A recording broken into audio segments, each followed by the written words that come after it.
Hey everybody, it's me, Samuel K. Welcome to the post-Thanksgiving stream. I'm just chilling out because my family's left and I'm frazzled, and streaming is fun and playing video games is fun, so I combine the two. I'm here with my friend Lydia. Hi. Who is from a country where they don't celebrate Thanksgiving. Not at all, no. You don't have like an Irish Thanksgiving?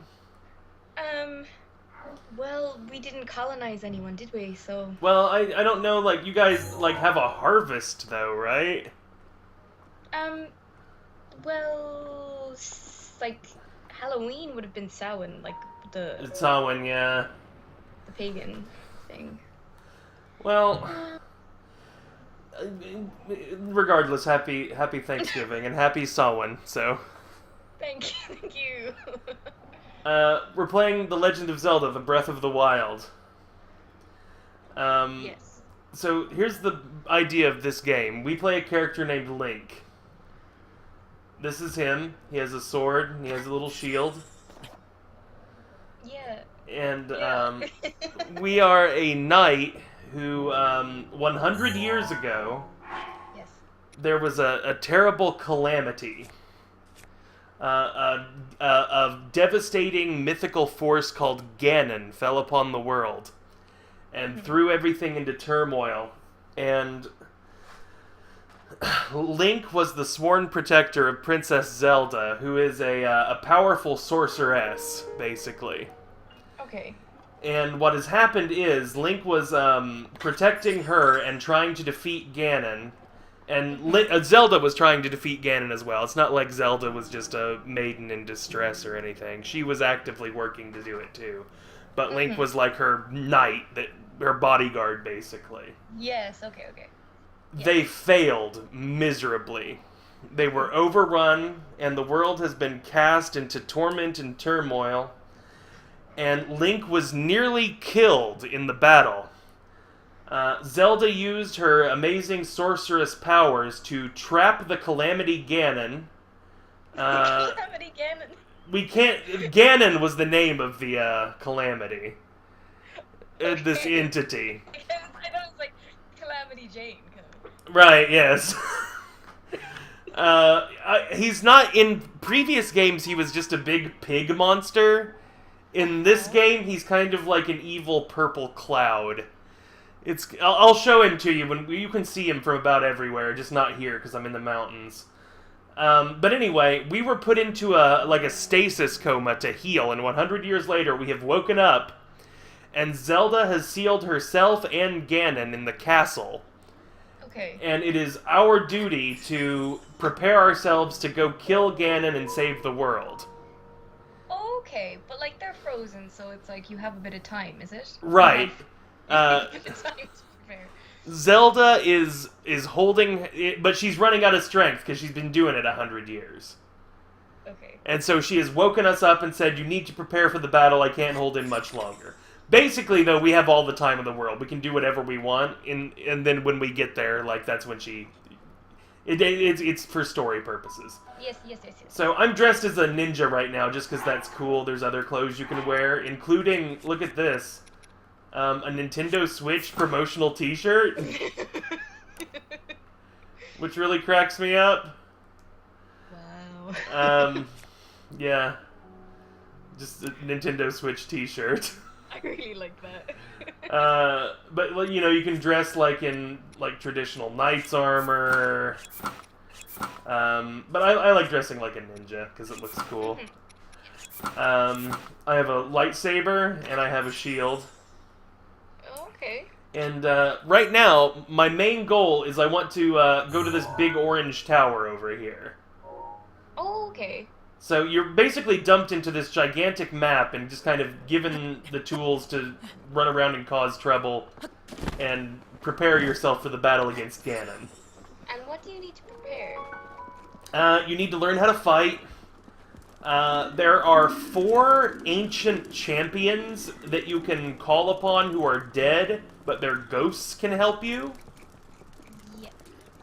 So you go awaken the champion's ghost. It's very video gamey nonsense, you know, like... I see the dark is there now. These creatures are called bokoblins.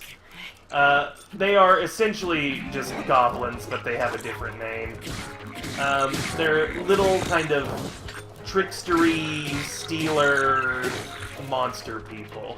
They like stealing chickens, and they're just kind of nasty little critters. And you run around kind of mercilessly slaying them. Because they don't matter. They're garbage. And then you pick up their guts and their teeth and their horns. So you can make potions out of their dead bodies. Oh, okay, so it's recycling. Right, you also, this is the first game they've done this, but it's very survival focused. Oh, and I just did not survive, and in fact got killed by an arrow flying at me. Game over. Stream's over, I guess. Bye. Yep, bye everybody. No, I die a lot because I overestimate my abilities and just kind of try to tank everything.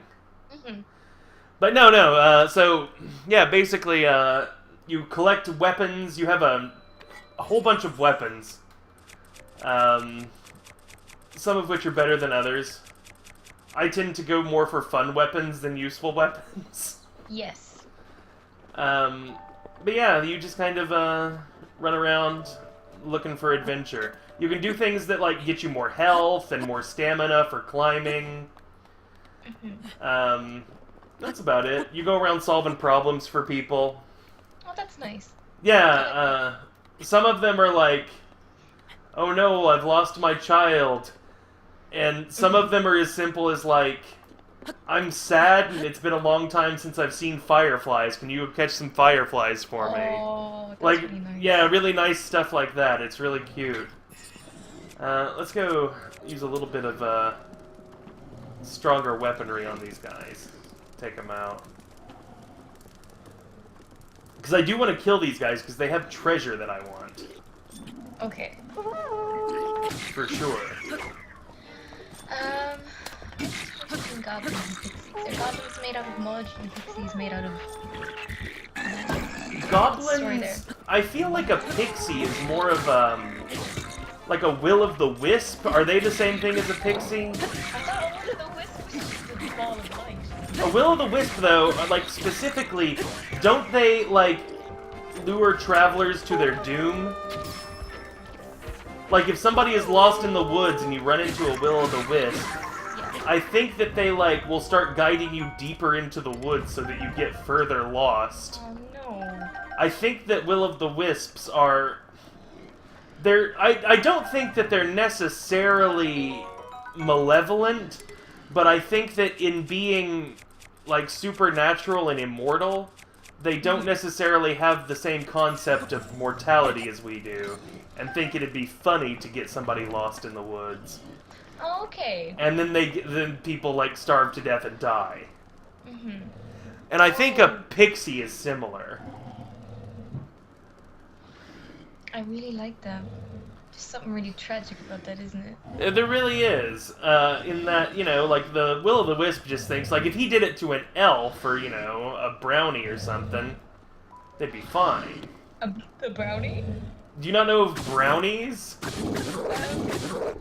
what they call Girl Scouts here. Yeah, they call Girl Scouts brownies here, too. But a brownie is it's also a, Cake. a delicious cake.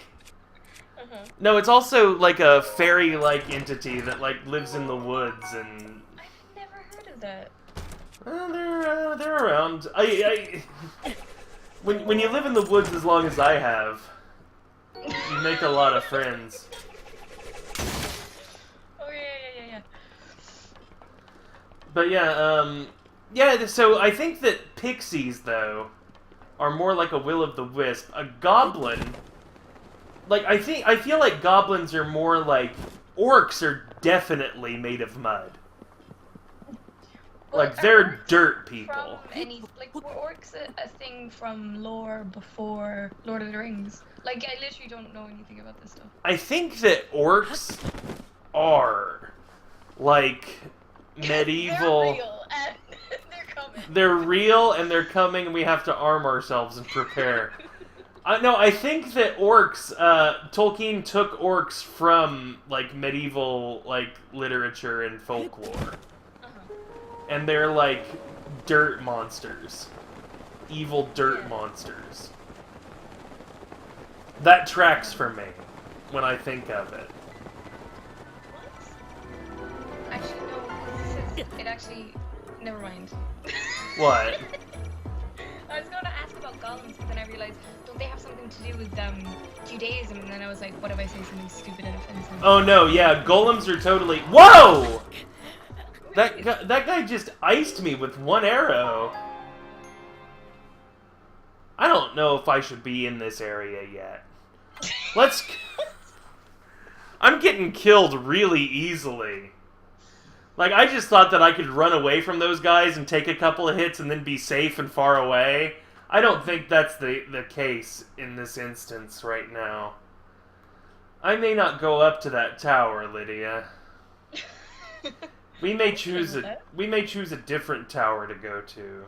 Yes, okay. There are multiples, so we'll head this direction. I think there's one over here somewheres. But yeah, I think golems are definitely in Judaism, and they're made by some kind of wizard, and they're made out of like clay, and they're made out of clay. You write your instructions for the golem down and put it in its mouth. Yes, yeah. And I believe that golems, in general, are like a forbidden magic. Like, I don't think it's a good thing if you're making golems. I'm not sure, though. I've only seen one thing about golems as related to Judaism. Because I know a lot about golems from, like, Dungeons and Dragons. But see, I know it from the Terry Pratchett books as well, and it's like, so, kind of, that's the only thing I know about them. I watched also Cavalier and Clay. Did you ever read that book? It was about the invention of, not the invention of comic books, but the beginning of comic books. I have not, it's really no. Interesting. It's good. I remember, that reminded me that there was a Gumby comic book a long time ago. What's a Gumby? You're gonna have to... Do you not know what Gumby is? It's a cartoon. He's green and has a orange horse friend named Pokey. And everything was done in, like, clay animation.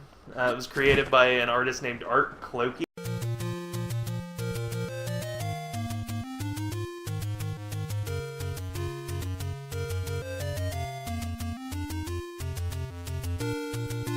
Now. Hi. Hello, everybody. It's me, Samuel K. Lydia's with me again. Hello. My computer went crazy. We're playing Breath of the Wild. We're talking about Gumby and Art Clokey. Art Clokey just died, like, in 2009 or 10 or so. 2010, January 8th, 2010. I really like Art Clokey, and I like his cartoons. A lot of times, because it was, like, stop-motion clay animation, Mm-hmm. a lot of his cartoons came off as being, like, slightly, like, menacing and scary. Of course, yes. Because that's just the nature of that art style. Yeah, it comes with the territory. But I remember really liking a lot of Art Clokey's stuff, and particularly Gumby. I liked Gumby as a kid a lot. My favorite character in Gumby when I was a little kid was his friend Pokey, who was an orange horse. He's also friends with Prickle, who is a yellow dinosaur. There's also a character named Goo. Uh-huh. And she is like half seal, half ghost. She can fly. I'm not sure what Goo is supposed to be. Gumby is what passes for human in Gumby world. His nemesis were known as the Blockheads. Oh, okay. Do you think that's where that comes from, that phrase, or do you think the phrase was around first? I think the phrase was around first. That makes sense. Because I know that Lucy calls Charlie Brown a blockhead. And Charlie Brown was around in, like, the 50s, so... For fuck's sake, Sam, I googled this and just looking at pictures of Gumby and the horse and like, let me count. 1, 2, 3, 4, 5, 6, 7, 8. 8 images. The 8th image down, it's Gumby, like, entering the horse. From Oh, behind. in a in an act of sexual congress. Well, you know, it's like there's not much detail. No, there's not really a lot to Gumby and Pokey. They're very simple-looking characters. Yeah, it's, you know. We're gonna go check out the origins of this enormous flying mechanical bird. Wait, Sam, I can't see what you're doing. Oh shit, I forgot to do that, didn't I? Shit, hang on a second, let me fix that. This has been a shambles since we've begun. Well, here's a picture of Gumby playing the guitar. Yeah, he was in Very a cool. band at some point. There was a revitalization of the Gumby brand, I want to say in like the early 90s. And Gumby was picked up by Nickelodeon, and there was a slew of new episodes made. Mm-hmm.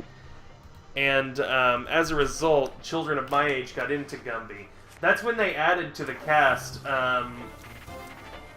a thawed-out woolly mammoth who was completely incongruous to the rest of the designs of the characters in the show. Yeah. Because he was somewhat realistically rendered next to, like, Gumby and Pokey and all these other characters. And the woolly mammoth's name was Denali. That's very interesting. Yeah. It's a very odd show. But I think intentionally so. Like, it was supposed to be kind of whimsical and weird. Mm-hmm. Because it was made by Art Clokey, who was a man who did a lot of drugs in the 60s. I assume. Oh, I see. I assume he did a ton of drugs. Do you think Mr. Rogers did drugs? Did he? No, I'm asking, do you think so? I don't know. We'll decide it right here, right now, what the truth is. I'm of two minds about it now that you mention it. For one, I know that Mr. Rogers was an incredibly religious man. Was he? Yes. Which religion? He was a Baptist, I believe. But the thing with Mr. Rogers is, in his faith, he was not evangelical in any way. And I actually have a lot of respect for Mr. Rogers. Insofar as he was a very respectful and oddly, like, everybody always wants to come up with dirt on Mr. Rogers. And from what I can tell, he just liked teaching children things and making puppets and, like, being kind to people. And I think that's why a lot of people don't like Mr. Rogers, is because he's so milquetoast, but I enjoy that innocence quite a bit. Oh yeah, it's nice to have someone just straightforward, isn't it? Right.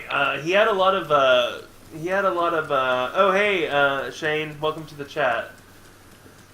He had a lot of, thoughts about how to treat children. Mm-hmm. And, his whole thing was that, like, children are, like, basically little adults, and you shouldn't necessarily sugarcoat anything for them. Yeah. But you shouldn't be, like, stern, you should just be honest, because children can smell a phony from a mile away. That was one thing that he always said. Yeah. And so he said, you know, treat the children with respect, and they'll treat you with respect as well, but be kind to them. And also, like, his whole thing was, he's very religious, but in a way that, like, he took the, you know, like, love everybody as though they were your brother thing very seriously. Mm-hmm. Very interesting fella. So when you ask me if Mr. Rogers did drugs, I imagine if he did, he might have smoked a little weed in, like, the 60s, maybe?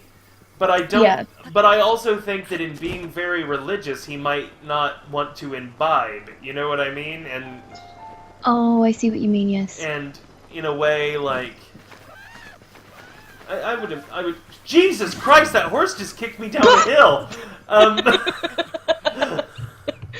I didn't expect that. I was just wanting to walk past him, but apparently he was not having it. That was very funny. Yeah, this game has a lot of really good shit like that.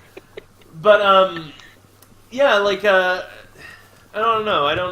I figure that smoking marijuana counts as imbibing, right? Like, God, I don't know anything about religion. Why would you not imbibe anything? well, okay, so to drink wine was not is not necessarily a sin. Jesus drank wine. He turned water into wine.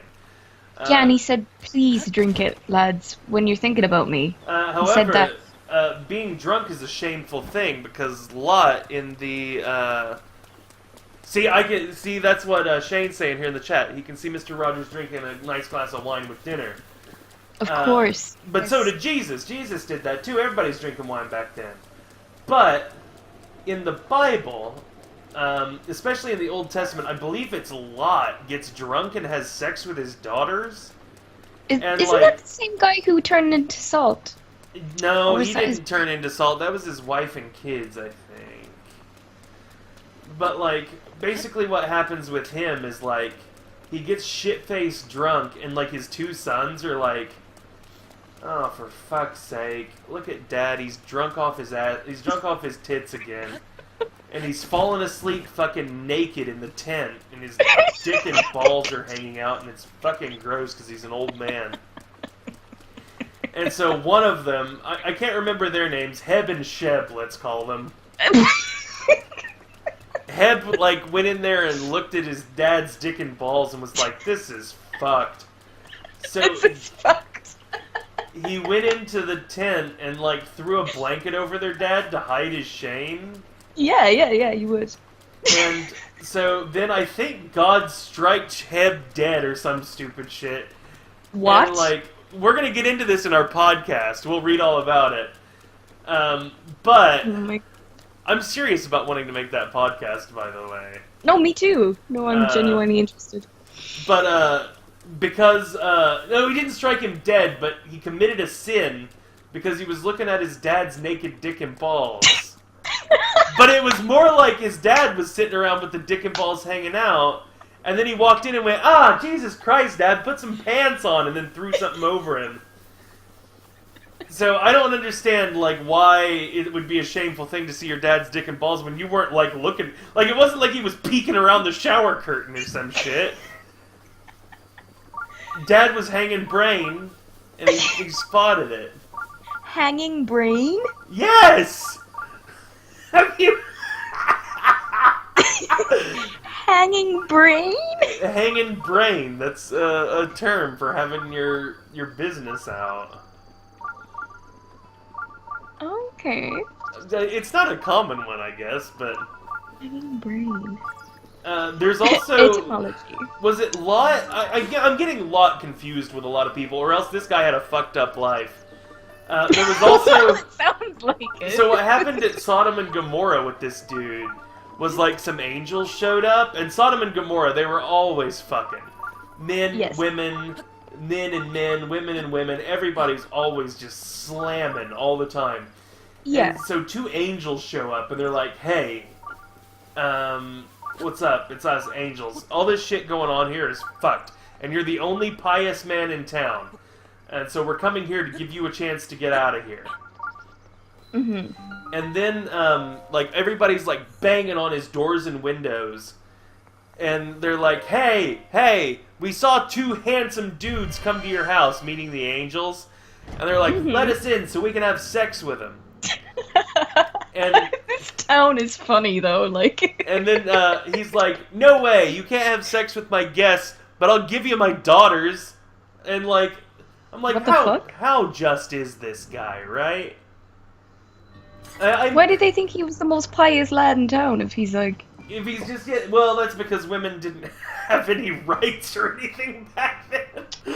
For fuck's sake. 2,000 years ago, whenever this book was written. Oh, jeez. But anyway, my point being is I don't think Mr. Rogers would smoke dope. After going off on me telling stories about the Bible that I half remember from the time I read half a Bible. But, like, I don't think Mr. Rogers smokes weed. If he did, maybe he tried it and didn't like it, or thought it was a sin.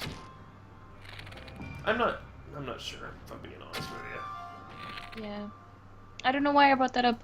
Oh, because we were talking about Art Art Clokey doing drugs, yeah. Clokey.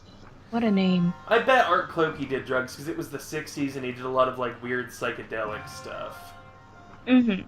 I'm not sure what they want me to do in this room. Hang out. Just chill. Here's what I'm gonna do, is I'm gonna freeze the ball in midair and shoot it with an arrow a couple of times. Yes. That way it builds momentum. Did that do it? No, it didn't. That sucks. Oh, it did do it. Hey, I did it. Oh. Now it's throwing me. Like, this is the fucking reason I play video games, is because occasionally you'll play a game where, like all of a sudden something will throw you into the air, or you'll be walking down a hill and a fucking horse will kick you in the neck and knock you down the hill. It's amazing to me. I get the experience of getting kicked in the head by a horse, but I also don't have the, debilitating brain damage from it. Oh, yes, I see what you mean. Yeah, because I was gonna counter that by saying, well, unexpected things happen in real life. I like video games where you know exactly what's gonna happen at any time. Oh, yeah. See, that's another good thing too, is you don't have to be surprised by anything. But but if you are surprised by something in a game, there's next to no consequences for it. Well, nightmares. I'm very emotionally sensitive. I can agree with that. I've mentioned this before several times. There is an eel in Super Mario 64. Mm-hmm. I've had... no, this is not the hard mode DLC, Shane. This is just straight up Breath of the Wild. I'm going to do... Oh, this is pretty. Oh, I shouldn't have skipped it. I should have let you watch it, because it is really neat looking. I'll do another one. I'm going to do a full Let's Play in the Master Mode at some point. This is just me replaying, because I just recently bought it on Switch, so I'm just running through it to get all the stuff and look at it. So I'm ready for the DLC when it comes out next.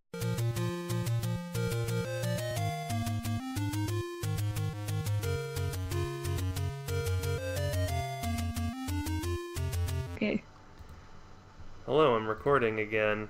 Hey. Hi, welcome back. I'm Samuel K. Hi, I'm Lydia. How's it going? Oh. You sounded disappointed, like you thought that I was going to correct you and go, no, I'm Samuel K. But instead I just played along. No, I was disappointed in myself. I didn't know what to do then. I was like, well, it's over.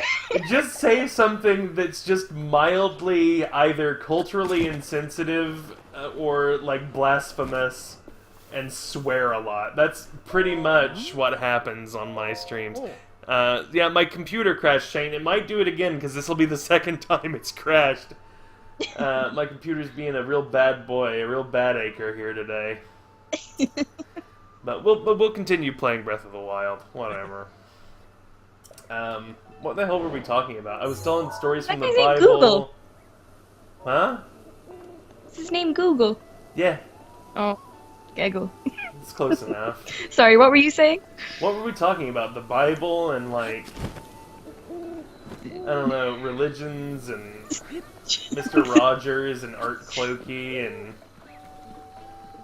just the general bullshit, I guess. But I forgot his name. Is it Gumbo? Gumby. No, that's Gumby. Gumbo is great, though. My god. Gumbo is like Cajun paella, is it? Yeah, more or less. It's a little, like, soupier than paella. Okay. Because paella's, it's kind of a mix between paella and chili, as far as I can understand. A lot of beans in gumbo, I think. I haven't had gumbo in a very long time. There's a Cajun restaurant in town here called Zydeco's. Zydeco. Where do I know that word? Zydeco name? is that crazy Cajun New Orleans music.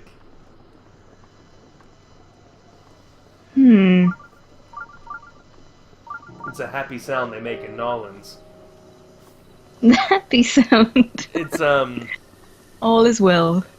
You know that people in New Orleans hate it when you call it Nolans.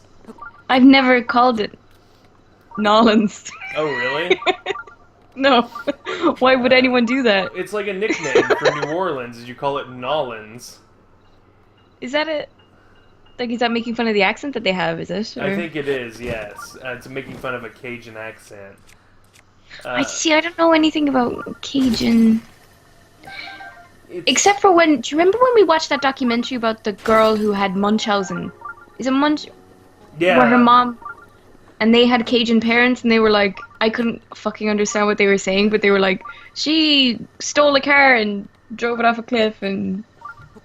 I don't know. I don't think that happened. Do you remember that documentary? I do. That was Mommy, Dead, and Dearest. And as a matter of fact, Yes. that woman, the girl that did the murder, or her boyfriend did the murder, Yes. that had the, didn't have muscular dystrophy and all the shit that they said she had, she's on Dr. Phil this week. Oh, really? Wait, so she's not in prison? She is in prison. She's being Oh, Dr. interviewed- Phil went to the prison. Dr. Phil went Okay. to the I was prison like, how to did they interview do that? her. Do they do that in Ireland or in Europe at large? Is interview prisoners for television? No. Because I've watched No. television interviews with Jeffrey Dahmer and shit. Oh my god. Yeah, they just will put it on TV because Americans are crazy, morbid, violent people that like that kind of thing. Oh no, we'd like it, but... You're not putting them on TV. No, I was just gonna say, I saw an ad about, a few weeks ago, I was seeing an ad, but it was that fucking Piers fucking Morgan. Oh, and he was God. interviewing American women killers for some That's fucking on reason. Netflix, and I've thought about watching it, but I can't stand Piers Morgan. Piers Morgan is he's got the intelligence of a 5-year-old, but the accent of someone who knows what they're talking about. And if you pay enough attention, you realize, no, this is somehow big has happened to this awful child, and now he's walking around in a man's body, and everyone's taking him seriously because he has a posh accent and lots of money. Do you know, I hate him so much. As an American, by God, I believe in 3 things: God, country, and the Constitution. No, but as an American, I typically, when I hear an English person speak, I think, ooh, how fancy! Because that's how we are. And, I'm essentially a bumpkin, right? Are you? Oh yeah, definitely. I am, I'm from a small rural area in southern Indiana, is where I'm from. Where I'm getting punched to death by these rocks. And just kind of casually talking while it's happening. I need to kill these rocks, is what I need to do. Hold on, I just dropped a little something for him. Go to hell. But, I started, watching, Okay, so, oh god, this is gonna be an embarrassing story just for America. Are you aware Donald Trump, our president of the United States... He's president? Yes. Donald Trump, the president of the United States of America and leader of the known free world. I don't like that phrase, because... I don't know. Well, but anyway, Donald Hussein Trump, our president... used to have a game show called The Apprentice. Oh yeah, no, I think The Apprentice was originally British, wasn't it? Was it? I didn't know. There's Sir Alan Sugar does it over here, and he's Is he like a? He's not as awful. Is he like a European Willy Wonka, Alan Sugar? It's like, come to my chocolate factory. I wish. No, he's just a bit of a prick, really. Yeah, that's kind of You didn't make him prime minister though. No. We let him be. We let ours be the president. But God. Wait, you have a president in Ireland too, though, don't you? We have a president, but we have Taoiseach, a prime minister as well. Oh, so you have both. Yeah. It's just a Do complicated. they have different jobs, or do they just hang out and? God. It's freaking complicated. Here's the thing. I don't know jack shit about America. What? Who's this? That's Lizalthos, who are horrible lizard people, and apparently they can kill me in one hit. So. Lizaltho. Yeah.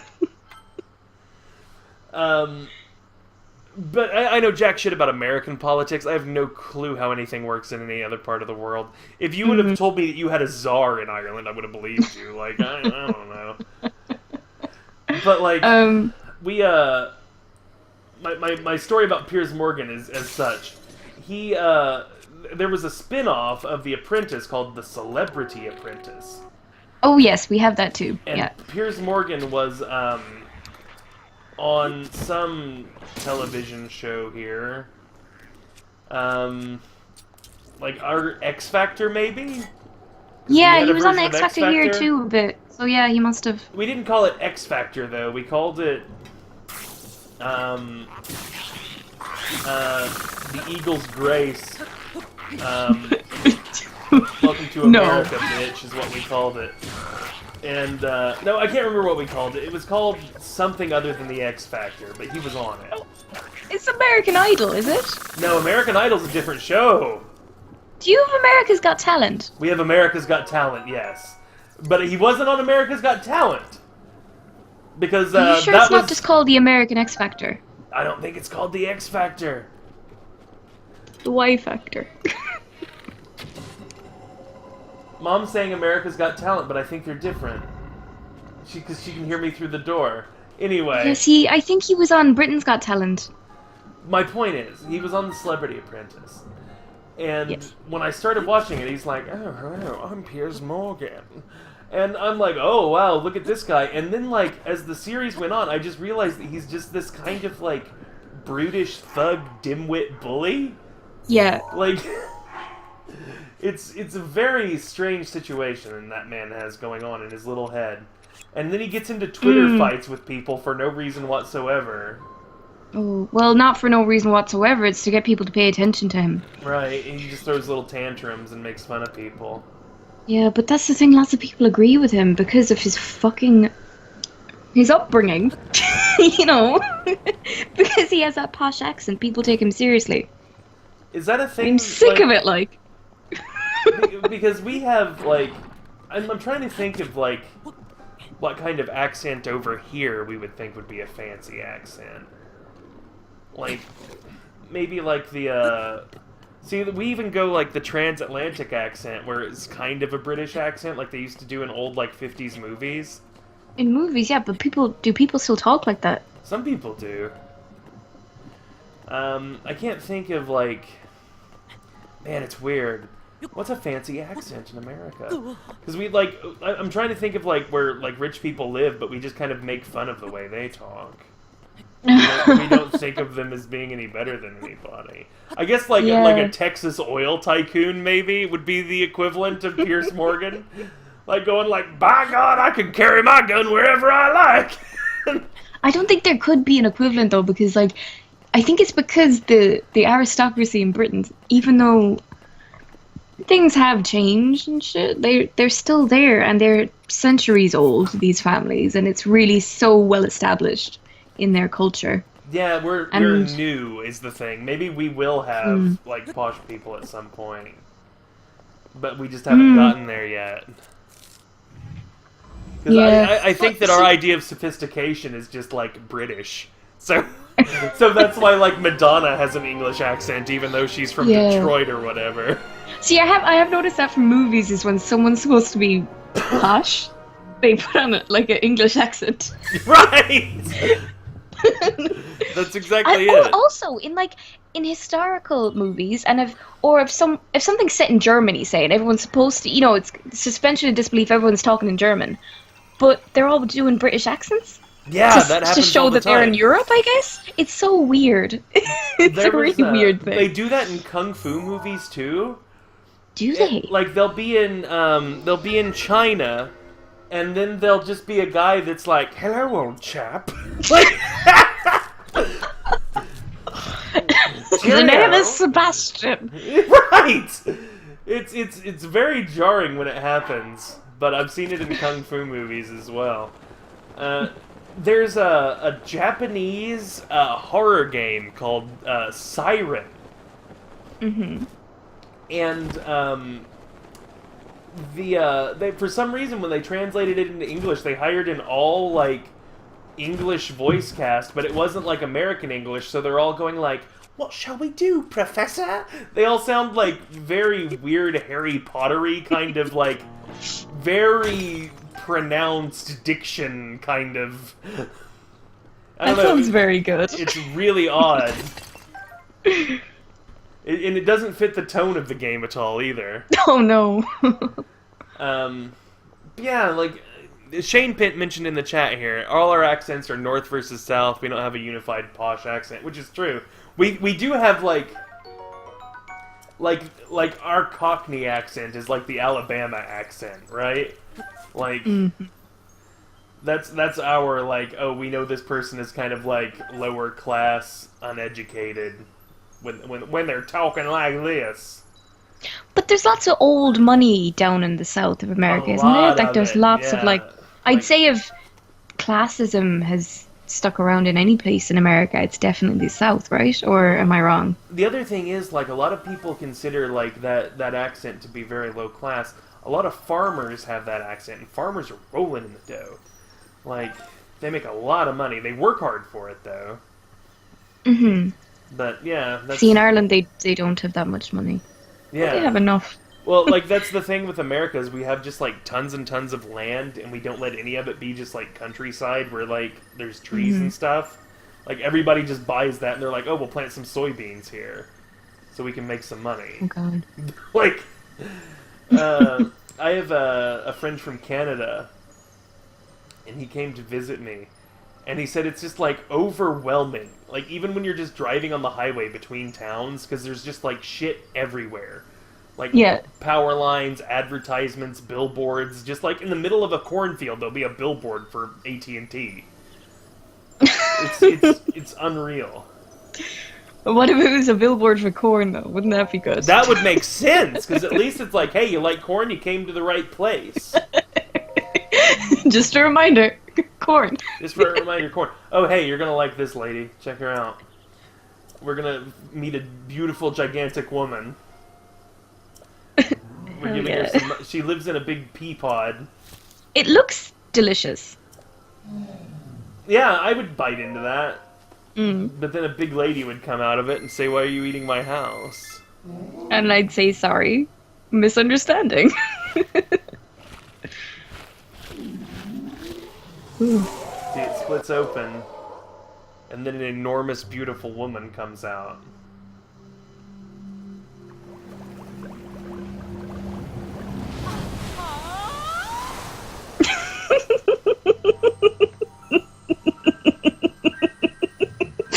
She's got, like, amazing hair and looks like a drag queen. She's beautiful. She's great. How did she fit in there? She's a fairy. Oh, yeah. Alright.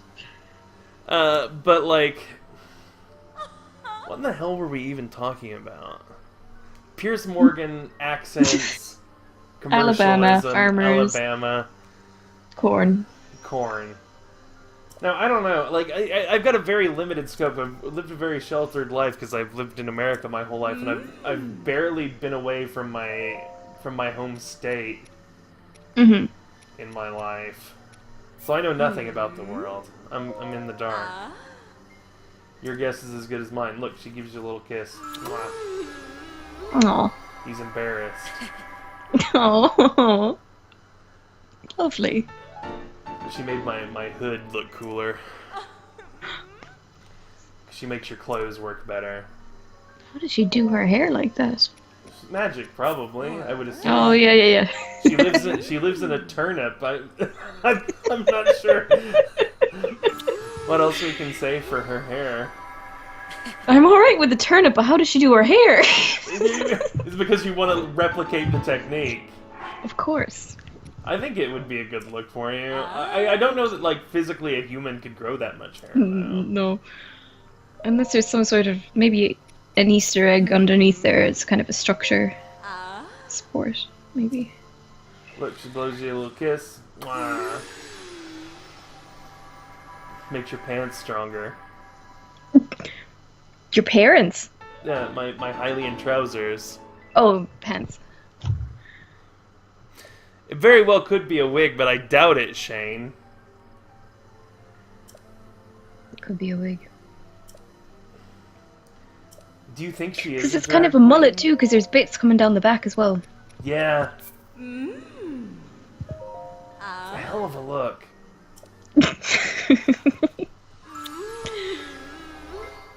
Why does she have all these small clothes?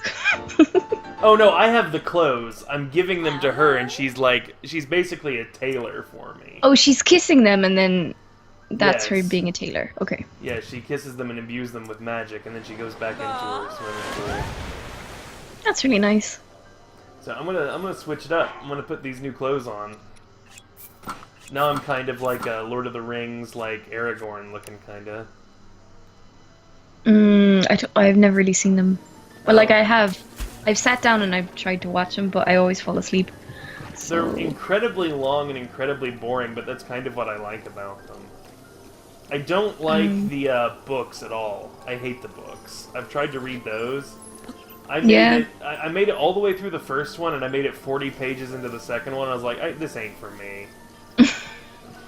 This is not... Like, he'll take like 15 pages to describe them walking across a field, and then it'll be like, yeah, they walked north and nothing happened, and then they turned southeast for a little while, and then nothing happened. I'm like, well, can you get to the parts where, like, the adventure goes on? See, I'm okay. See, I like... if someone established this wonderful fantasy world, and then there wasn't anything stressful happening, I'd actually really like that, I think. Oh, if it was just like, they're just like hanging out, and like the most stressful thing that could happen is just like, oh, one of my kids broke a window, I've got to call the glazier. Like, yeah, but while someone masterfully constructs just this beautiful world for me to just escape to, that would be ideal for me. But always during, I remember I tried to read The Wheel of Time, those fantasy books, and I was just too stressed out the whole time, just worrying about all the characters. So you would like kind of like a slice of life kind of, like just like people living their lives and like maybe having little adventures, but like there's no fate of the world or anything going on, right? Yeah, low stakes stuff. Yeah. Do you know what? Like, that reminds me. I've been a fan of like comic books and movies and stuff my entire life, right? Mm-hmm. I've gotten a lot of like, just like, yeah, I can't, like, I almost want to call it like ennui. Like, it's kind of like a restless kind of boredom.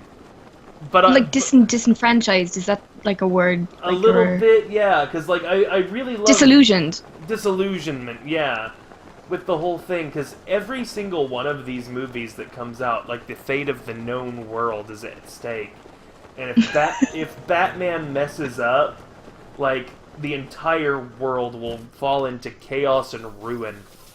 And I would like to read a story about like Batman or Superman where like if they mess up, maybe they get hurt real bad and somebody else cleans up after them, or like maybe if they fail, maybe Batman's butler gets mad at him and leaves. Like, you know, like I want the stakes to be lower. That makes more sense to me.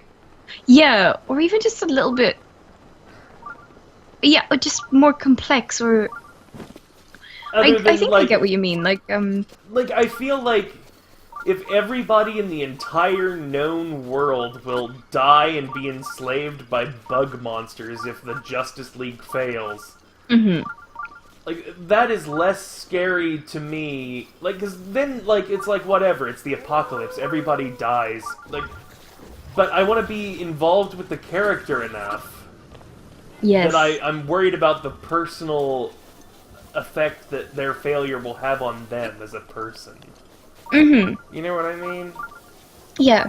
That's the kind or of even thing. experiencing the just like the conflicts they're going through at the time.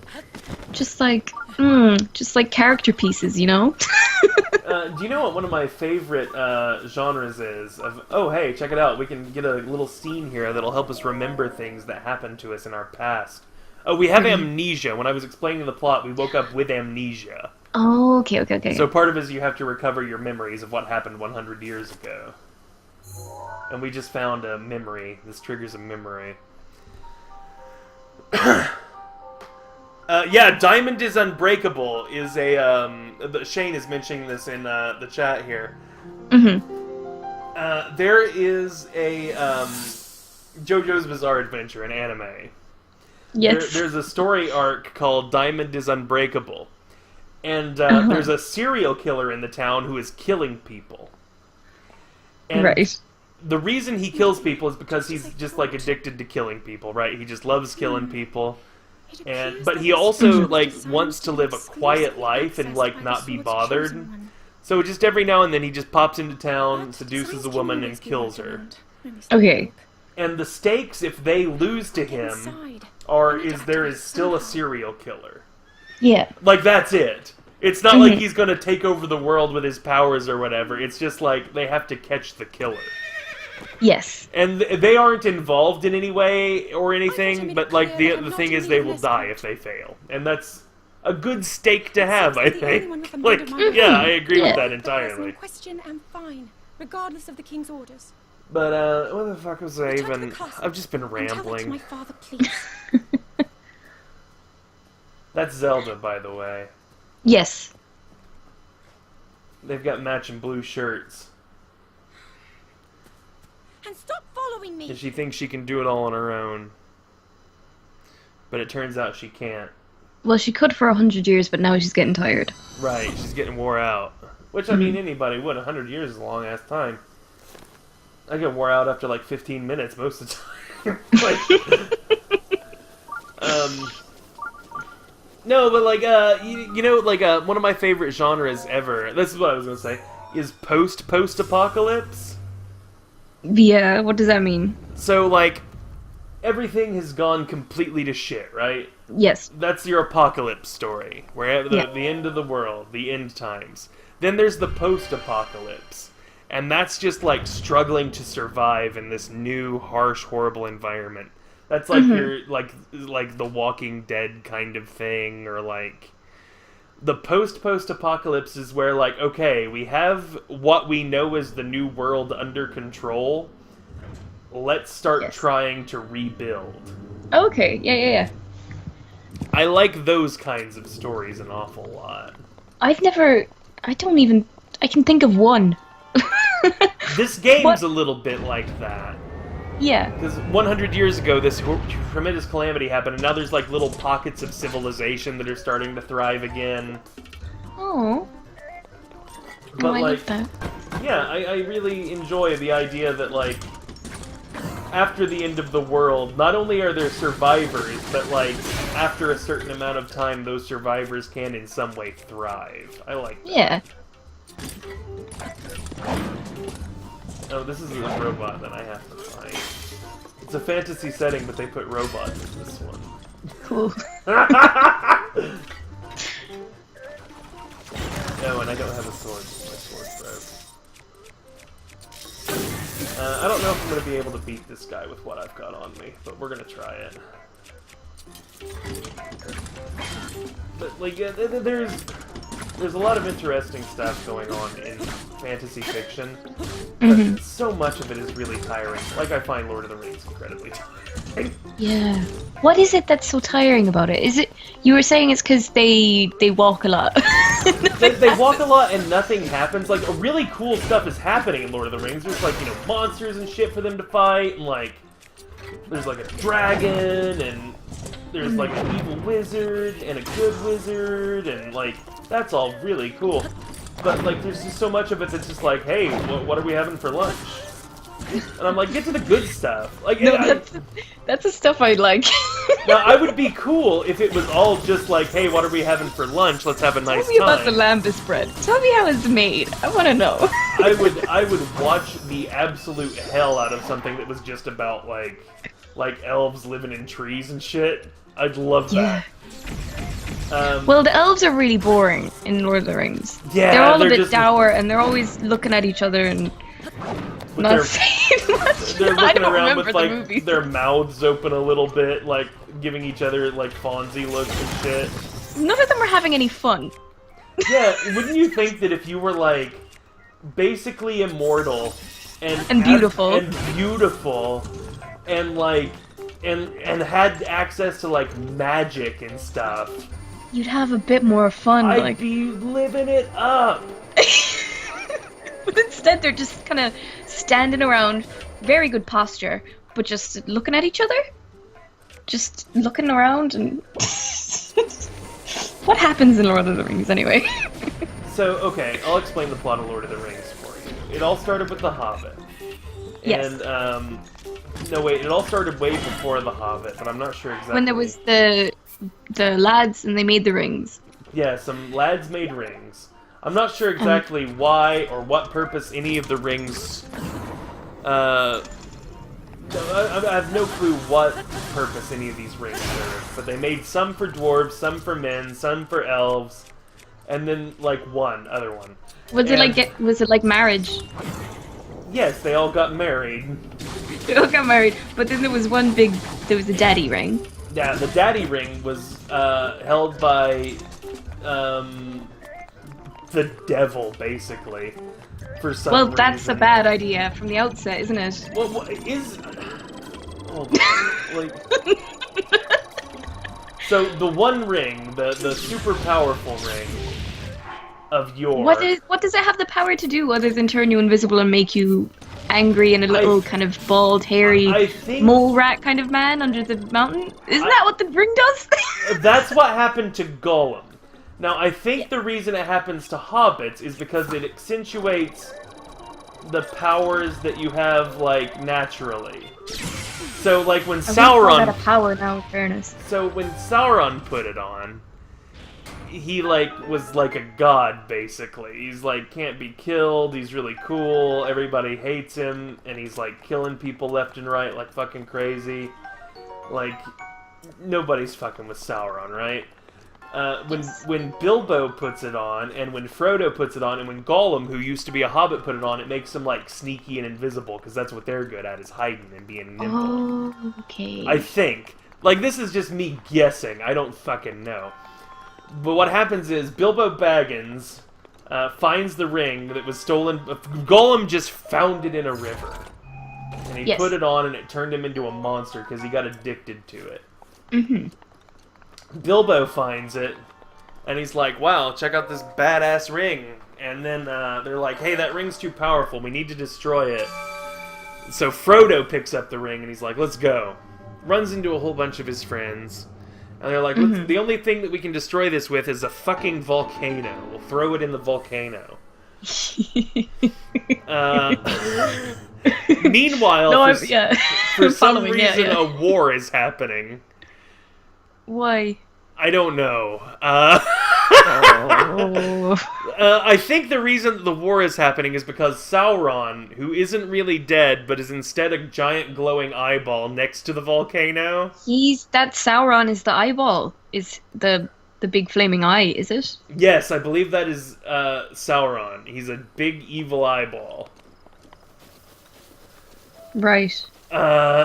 He's pissed. He wants his ring back, right? And he's like looking at people going like, oh, took my ring. Hold on. He's looking about the place. He's looking about the place. He's going, who took my ring? Was it you hobbits? Give it back. Oh, is that what he sounds like? Yeah, that's what he talks like. And they're like, no, we're gonna throw it in a volcano. He's like, fuck you, I'm gonna send my monsters after you. Mm-hmm. Meanwhile, the orcs. Yes. Who he made them out of the mud. He made him out of mud. Meanwhile, Aragorn is... Which one's that? He's Viggo Mortensen. Okay. Is he a human? He's an elf. Are you serious? He's half of an elf. I think his mommy was an elf and his daddy was a man. Okay. Like a human man. And Sean Bean is a human. Sean Bean's a human. As far as I can tell. He plays a character goes by the name of Boromir. Okay. And Boromir is exactly the way I describe the plot of the books, because it's boring Mir to death. Jesus Christ. That was a stretch, but I got there. No, you landed it quite well, I thought. He's a king's son, and the king's name is the guy that played Walter on Fringe.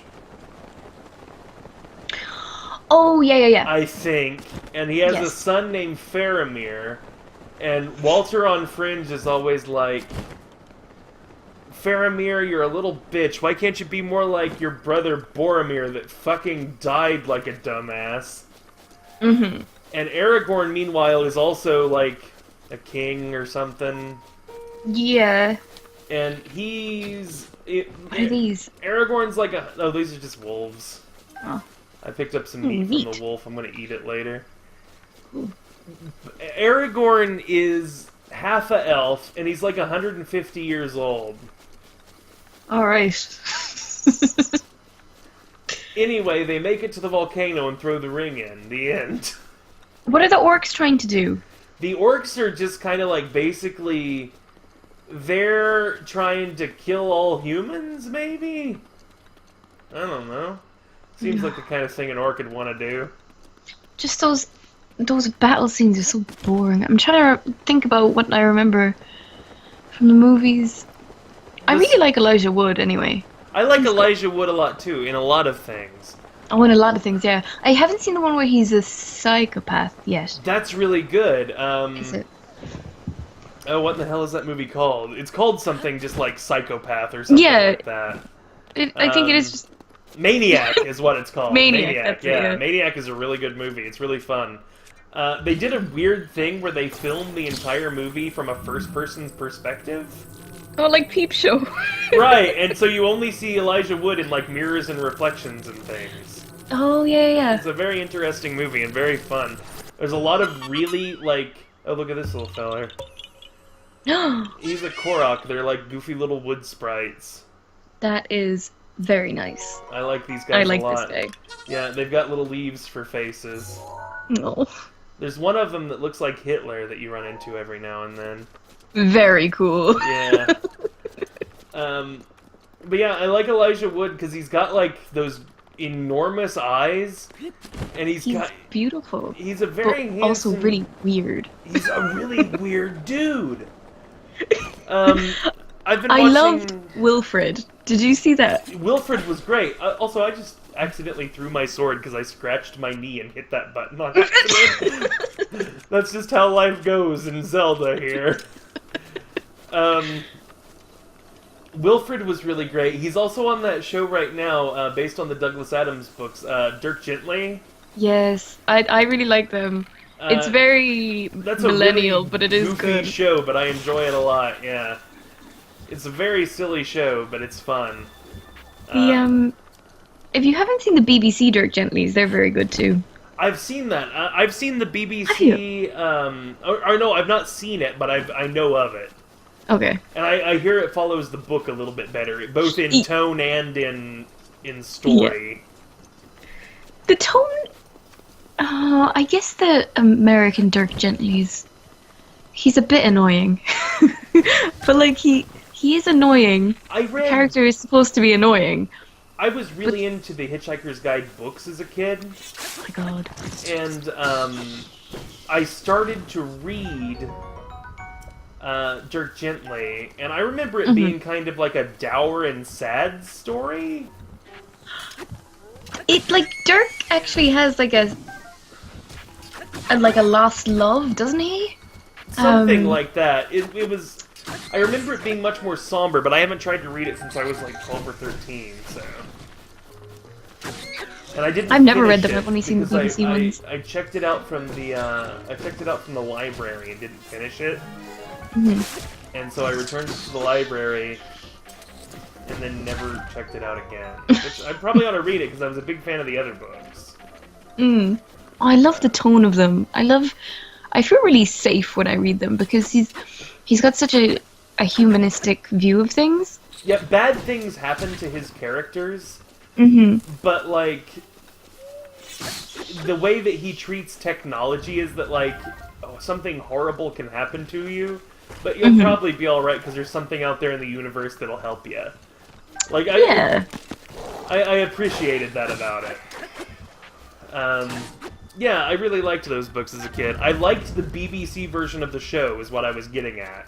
The, like, old one that they made in, like, the 80s, I think?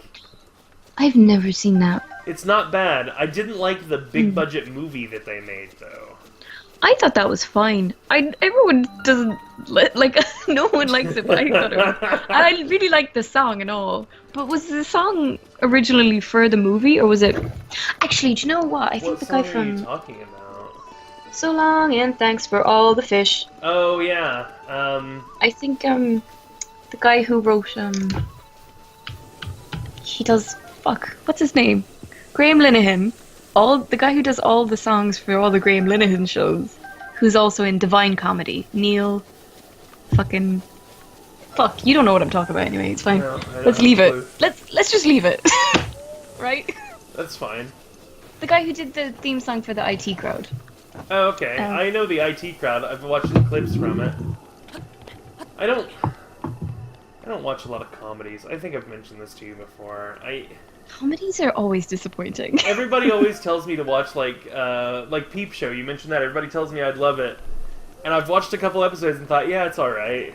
Do you like cringy comedy? Sometimes I can't. I really enjoy unintentionally funny things. Yeah. Like what? I really like watching videos of people getting hurt and falling down. Not like violently injured, but like, you know, like something falls on their head and they get a surprised look on their face. Oh my god. Or like if somebody falls down the steps, but they're like functionally okay, they're just bruised up a little bit. That's funny. I'm a very simple man. Yeah. I also I thought the Hitchhiker's Guide books were really funny. Yeah. Obviously, there's jokes and stuff in there. I like cringy comedy kind of stuff too. Yeah, I like it when somebody's just like very awkward and just kind of in the weeds in a social situation.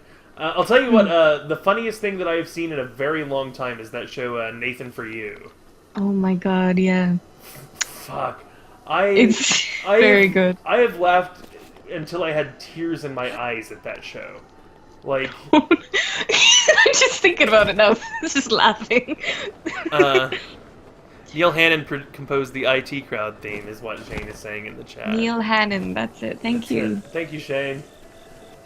Yeah, like, Nathan for You kills me. And... I remember the episode where he was giving the rebates for the gas. And at the end, he starts talking to the guy about how one of the guys he met on the camping trip thing drinks his pee to stay healthy. And then that old man is just like, yes, I drink my grandson's pee. Just like out of nowhere. And Nathan is like, what? You drink your grandson's pee? And the old man's just like, yeah, everybody knows. The pee of a child keeps you healthy. And he says, so is it just your grandson? And he goes, nah, it's any little kid.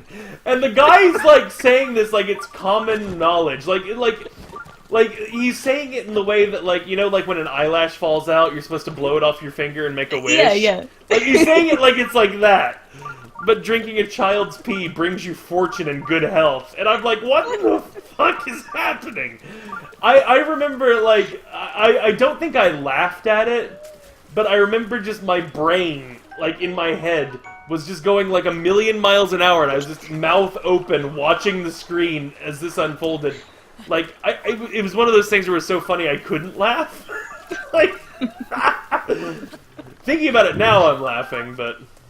At the time, it was mostly just kind of shock and surprise and embarrassment. I'm trying to think of what I find the funniest. What are the funniest things? I think I think it's when I'm just really confused by someone's motives. Like, I really like watching shitty movies where it's like, Yeah. you don't know why it happened. Like, there was this one that me and my friends watched called Beastly, and it was like supposed to be like a modern retelling of Yes! Beauty and the Beast, and the girl from I know what you're talking about, and the guy was just like, he had like tattoos all over him and stuff. Yeah, and, like, and there was just at every turn in that movie there was a sequence of decisions made, and you're like, who did this and why? Like, it's so funny to me just there's thinking about. like a certain aspect of Schadenfreude to that too. Like, I think you're right, yeah, but it's to not. watch That's somebody not just just it. That's only an completely element of what's so enjoyable about it. just to watch somebody completely fall on their ass. I love watching some people fail, especially if, like, I find the whole situation with like the Justice League movie to be very funny. I don't know anything about that. Tell me, what do you mean? So what happened was, so the DC movies based on DC comic books Yes. are underperforming in various ways, particularly critically. They're making some money, but critics hate them because they're terrible movies. They're not very good. Yeah. What happened is Henry Cavill, the guy that plays Superman, was filming another movie, and he'd grown a mustache to be in that movie. And they needed him to come back because Zack Snyder decided he couldn't direct Justice League because his kid died or got sick or something. That's sad. That's not funny at all. So they had Joss Whedon finish up directing Justice League, and Joss Whedon wanted to do some reshoots for the movie. And so they had Henry Cavill come back, but the other movie studio wouldn't let him shave his mustache. So what they had to do was, like, essentially pay, like, hundreds of dollars, or, like, thousands of dollars, in order to CGI a regular mouth on Henry Cavill. And are you familiar with Clutch Cargo? No. Clutch Cargo was an American cartoon show that was on in, like, the 50s and 60s. And the way that they saved money on animation was it was almost all still drawings. And then they did, like, a matte painting effect. And there's an actual video of a human mouth talking in the cutout section of the cartoon's face. Oh my god. So And- like the angry orange thing. Right, like Angry Orange is another very good example. And it looks like that. You can find screenshots of it, and it looks like the mouth he is making, like the expression on his mouth, in no way matches the expression he's making with his eyes. That sounds amazing. It's bizarre. And, like, what I love about it is like, this movie had a budget of $300 million. Oh my god. And they just fuck up the most basic stuff, like making the actors look human. Like, Oh my god. it really amuses me in a tremendous way when that kind of thing happens. So I understand, like, when you're watching a movie, when a decision like that happens in a movie, you're like, somebody who was paid probably $1 million to do this. Yeah. Fucked up that bad? like somebody at Warner Brothers, one of the biggest entertainment companies in the world, was like, yeah, just draw a new mustache on him. Fuck it. Is this a logic puzzle? Yeah, kind of. You've got to get all of these fans turning at the same time. Or see these things in the middle? They've all got to twirl. I just did it, but... Okay. You've just got to look at the ones that aren't turning and then rotate the fans so they blow the little windmills. Yeah, it's not a very difficult puzzle. It's kind of What one kind of my... of place is this? These are called shrines Yes. in the game. And you complete challenges to prove your worthiness as a hero. And then you go talk to this mummy. But what's with this room that needs to be so properly ventilated? What's going on there? They're painting. And if you don't properly ventilate when you're painting, you run the risk of passing out and getting hurt. I see. Yes. This scary mummy here doesn't want to get emphysema from the paint fumes. Is that mummy wearing sunglasses? He's wearing a towel over his head. Did that just come out of his crotch? Yeah, he shot an orb at me from his crotch to my boob. Very cool. Very cool. And for me, personally...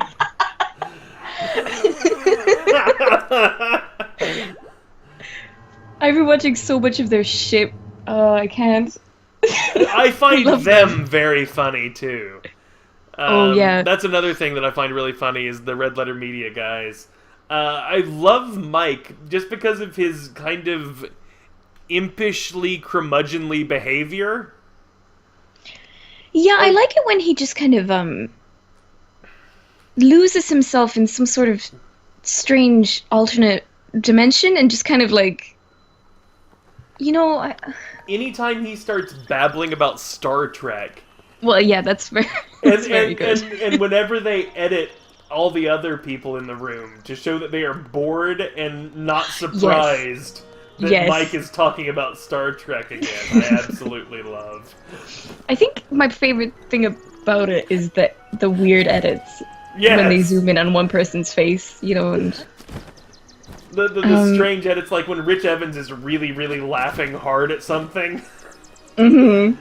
Or when somebody is, like, just looking like they're praying for death and there's a slow zoom on their face. That's always good. I was watching one today, and it was a best of the worst. And there was just one part where something happens, and just Rich is sitting in the corner, and the camera zooms in on him, and he just goes, yeah, like, just really low down. And just for no real reason. I thought it was the fucking funniest thing in the world. I like when Rich Evans is talking too fast and gets flustered, and then he'll mispronounce a word, and then they'll spell the word at the bottom of the screen the way he pronounced it. It's always really beautiful stuff. God, Sam, do you ever make the mistake of reading the comments under those videos? No, I never read YouTube comments. I don't read the YouTube comments on my videos. Like, I don't give a shit. Oh god, you wouldn't want to. Are there any comments on your YouTube videos, Sam? Occasionally people will send me comments correcting me on things I say. Is that the only kind of comments you get, is corrections? I get corrections. I get people telling me that, like, oh god, I get comments on people like a lot of times it'll be me going, what was the name of that fucking movie I watched in 1991 that had Tim Allen in it? And then they'll go, oh, that was the name of that movie, and then I'll go, oh yeah, that was it. That's helpful. That is helpful in a lot of ways.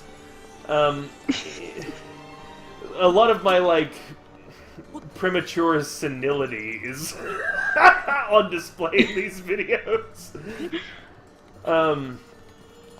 I also get comments where people talk about how, like, I cough too much on mic and stuff, and I'm just like, oh, like I just. Can you hear right that? That's now. my cat trying to get into the room. That's fine. Welcome. Is it Homer? Yeah. How's the old bastard doing? He's not okay. Oh. That's just in general. He's just not really okay. He's an old timer, which sucks. Yeah. I really hate that animals get sick. Yeah. Can you like imagine, like, we as human beings, we don't like getting sick because we're just physically uncomfortable. We have a concept in our head that, like, I'm sick and this will go away. Mm-hmm. Like, can you imagine, like your dog or cat getting, like, a cold or something, and they think, like, what, is this forever? Yeah. Who's this beautiful boy? I think it's a woman. Her name's Misa. Well, I love her hands. She's wearing a brassiere, so...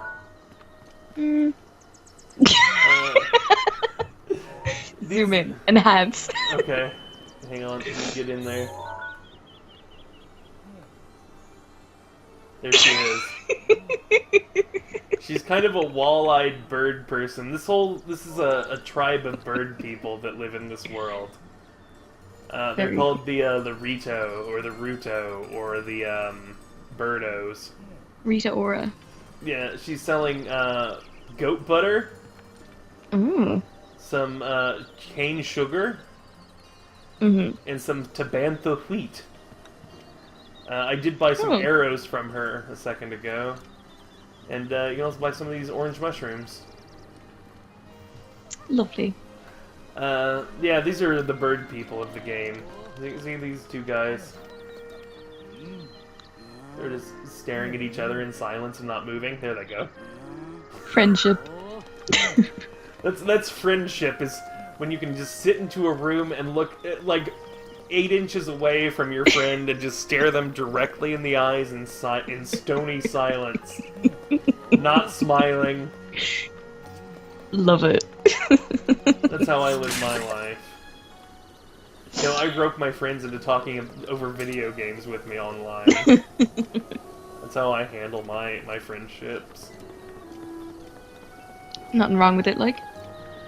But, like, one time, I was in my room, right? And I've got a little bit of a rock on my chair. Every now and then in the videos that I do, you can hear me rocking in my chair, because I'll, like, stretch my legs out or something. And Needles was sitting behind me, right? My dog, Needles, the dog. He's sitting behind me, and he's, like, just chilling out. And I didn't realize he was behind me, but he had his foot underneath the rocker on the chair. Oh, no. And I rocked back on his foot. Oh. And he's like, yelp, yelp, yelp! He ran out of the room. And then, like, I tried to find him to make sure he was okay, right? And, I, like, you know, like, ran after him, and I found him, and he was, like, cringing away from me, and in his head, he thought that I did it on purpose and was hurting him. And I couldn't explain to him, like, no, that was an accident, your foot was just under my chair. He thought that, and like, I think in his head he thought he did something wrong, so I hurt him as a punishment. Oh. Which, like, I don't hit my dog at all. Like, I know people who do, and dog doesn't understand anything other than I'm getting hurt right now. I do swat at his nose and stuff, like, obviously, like, but that's more like a, like, hey, pay attention kind of swat. But anyway. Like, yeah, but he was just like, no! What have you done to me? Like, poor baby. When those kinds of things happens to animals, right? They don't know. They've got no concept. Like, he gets freaked out by the vacuum cleaner. Yeah. He thinks that he's dying if it gets close to him. He thinks it'll kill him. And really, you're just saying, like, no, it's just because we're a bunch of slobs and we drop pretzel crumbs everywhere. Yeah, dogs don't have pretzels. Well, I mean, my dog does. I feed him all kinds of stuff he shouldn't have. Hey! Is that something that you do with cats, is give them, like, table scraps and stuff? Homer has one tooth Well, left. you can't really give him too much, can you? No, and, like, he'll lick the jelly off the food.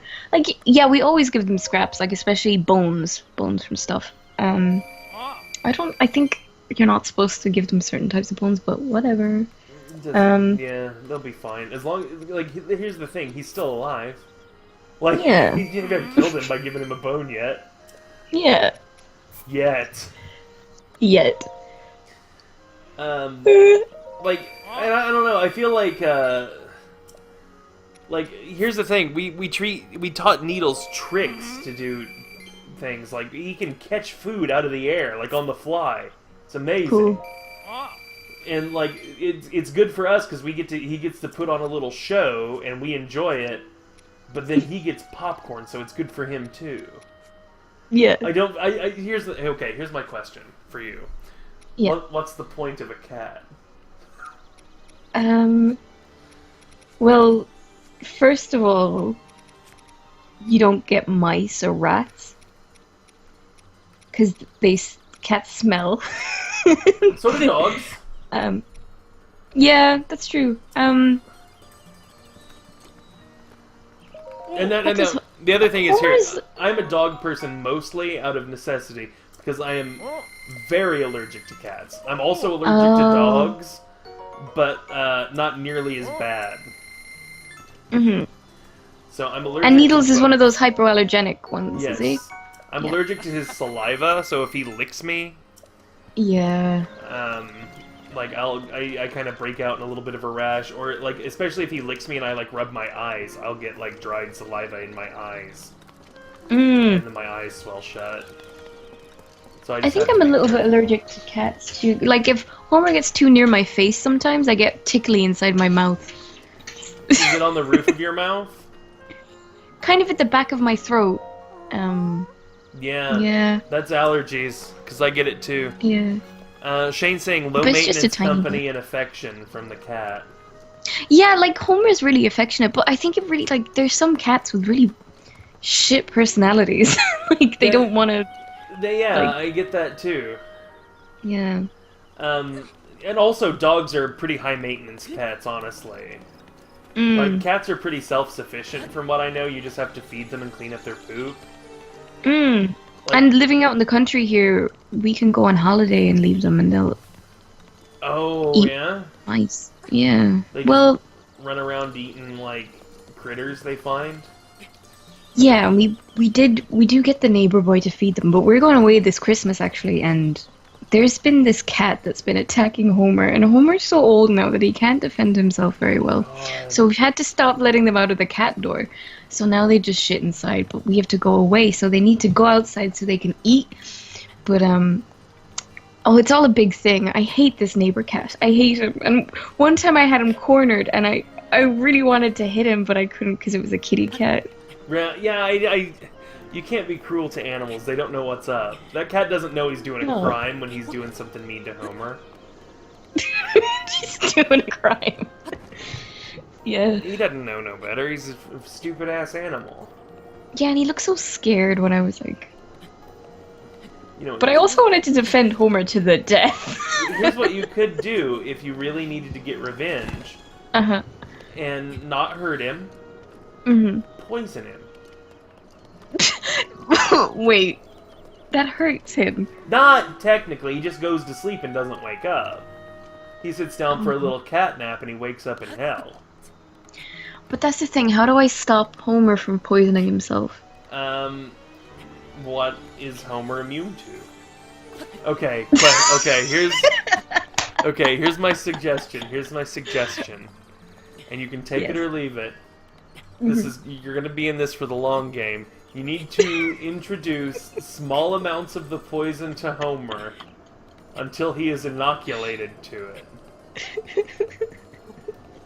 And then hit the other cat with a big old whopping dose of poison.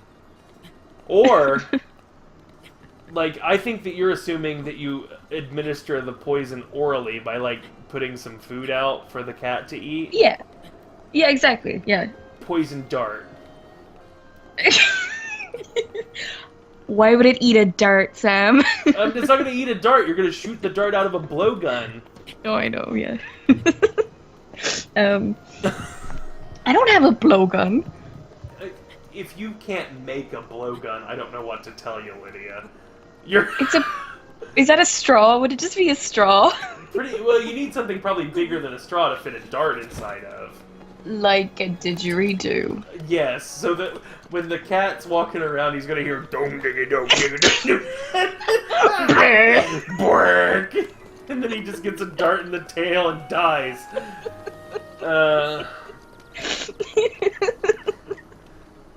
Yeah, you know what you could do?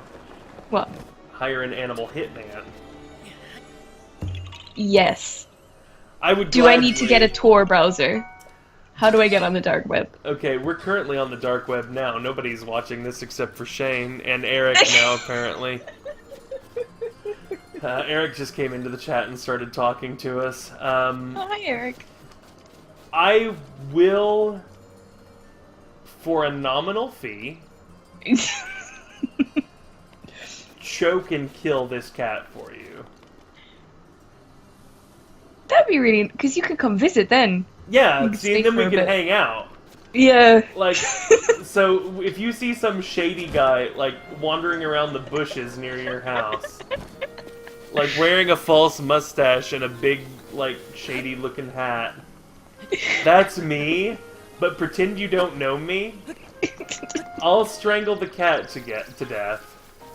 And Yes. then a day later, I'll show up, having dyed my hair, no longer donning the false mustache, so that I can't be identified.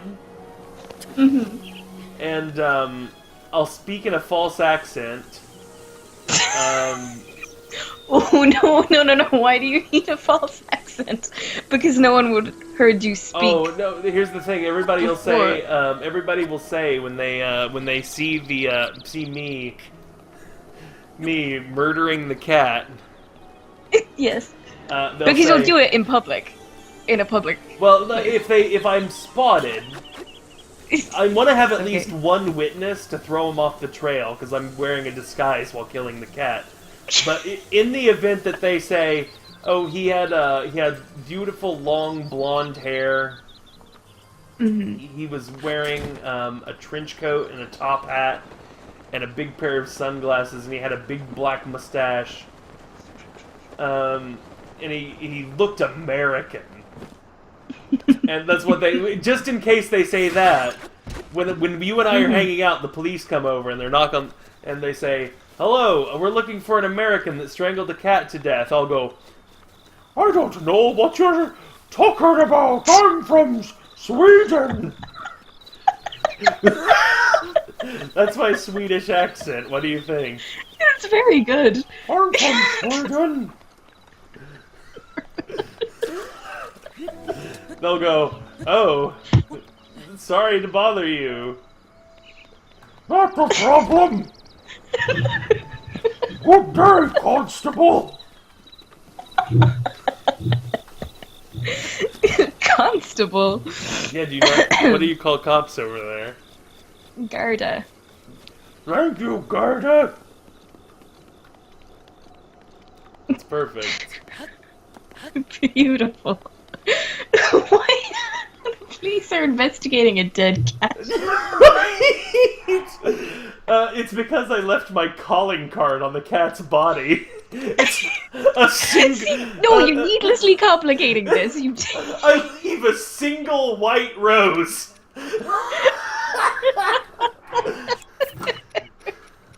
And they'll say, "Oh my God, it's the cat scratch fever killer."